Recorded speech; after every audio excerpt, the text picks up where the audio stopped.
Mike Wags Wagner, David Costabile in Season 6 of Billions. Jeff Newman, Showtime. This post contains spoilers for the 6th season of Billions.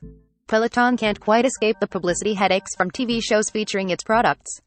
According to the New York Times and The Verge, the premiere episode of Billions Season 6 includes a scene that, like the Sex and the City follow-up and just like that, paints Peloton's bike in a less than flattering light, if not quite as dire as before. The scene depicts Mike Wags Wagner, played by David Costabile, having a heart attack while riding his Peloton spin bike.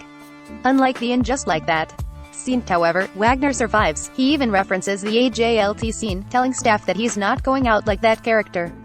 Billions executive producers told The Times the moment was filmed in spring 2021, months before a JLT's debut, and that the team overdubbed the reference to the other show in post-production to reflect what Wags would say. Peloton stressed in a statement that it hadn't provided the bike or otherwise greenlit the use of its brand for Billions. It even celebrated parts of the episode, noting that the show highlighted the strong benefits of a cardio workout.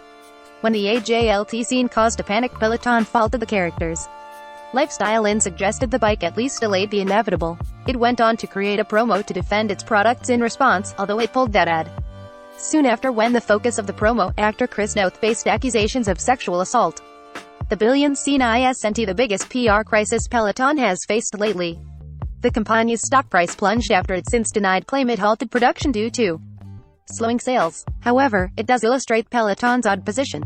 While its fitness gear is still considered iconic, the company is no longer quite so revered by shoppers or the entertainment business.